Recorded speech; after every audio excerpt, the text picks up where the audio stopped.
Welcome everyone to this daily horoscope. My name is Athen and this is for Tuesday, Wednesday, September 9th and 10th. Okay, so we're coming out of this full moon in Aquarius. I hope you guys are enjoying your full moon. And now the moon's shifting into Pisces, okay? So now it's a time of really releasing. This is where the moon starts to release the previous cycle. Now it's still active, it's still very extroverted because the moon's still very full, and we're certainly still feeling the full moon in Aquarius during this time. But it's the part of the cycle where we start to release and prepare for the next cycle. Now this being the sign after Aquarius is where the lunar eclipse is going to take place next month. Normally it'd be a full moon, that'd start the full moon next month, but this is a lunar eclipse season in October, very powerful. So we want to use this time now to really become acquainted with the Piscean energies. And in this case, it's really being aware of it because it's being illuminated, we can see it, we can work with it. Now, we also have some other aspects taking place later on in the week, which is suggesting that this is a time to really see the changes in the universe, how things are coming and going, beginning and ending, and starting and ending, that sort of thing, ebb and flow with the universe. And so we want to be aware of this. We want to see how it's working, and we want to be in flow with it. Now, on Tuesday, Mercury is going to be squaring up to Pluto. So there's this ability to really see how things are constantly changing, okay? Because that's what Pluto does, is it's changing, and that's what's really associated with Pisces. And so being aware of that without letting the thinking mind get a little bit too, emphasized, too active. Mercury is in Virgo. So right now, a lot of our minds are very analytical, very detail-oriented. And when Mercury is in Virgo, it can be hard to kind of just observe the mind. But this is really what we want to do during this time with Mercury opposite Pisces and the moon. So we want to just observe the thoughts as they come and allow them to flow. And this is particularly emphasized on Tuesday. And also Mercury is associated with the throat chakra. So through that ebb and flow, we can really release perhaps some blockages that we might have during this square with Pluto during Tuesday.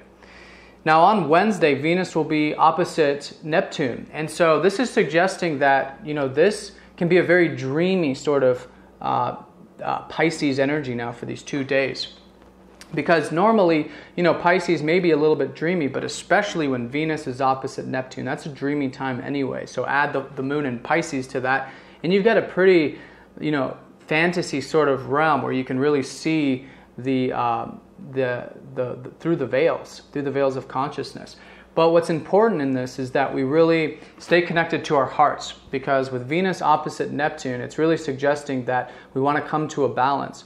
So it's about having those visions, allowing us to see the ebb and flow and the flow of the universe, but at the same time staying connected to our hearts, because that's what's really grounding us. It's staying connected on the inside. And with Venus, this can also have a lot to do with relationships too. So stay grounded in those relationships, stay connected to your heart. I mean, as long as it's all divine that's flowing through your heart, then that's essentially staying grounded because the energy is channeling through your body. So not so much up here in the higher chakras, more in here in the center of your being, okay? Now, with the moon, and this is especially on Wednesday, the moon is going to be transiting over Uranus and the South Node in Pisces. So there's been this long process of releasing our past, okay, and the tremendous amount of freedom that brings.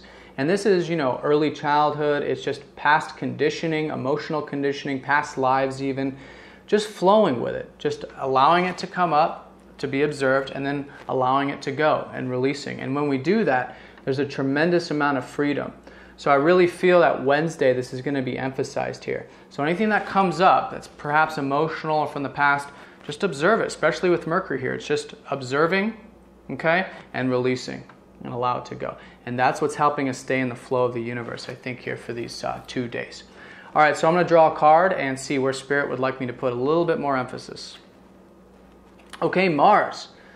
All right, well, I didn't talk about Mars. Mars just recently entered Scorpio, okay, and Scorpio is really about our instincts, okay, and so right now we're really learning to get reacquainted with our instincts, you might say. And, it's a water sign just like Pisces.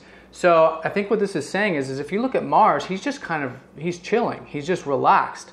He's confident. He's not in a go-get-'em sort of phase. And he looks like he's resting for the next thing. because, you know, he's a warrior and warriors need rest. And that's what Pisces is all about, is resting up. It's the end of the zodiac, right before the new cycle, which starts with Aries, which is ruled by Mars.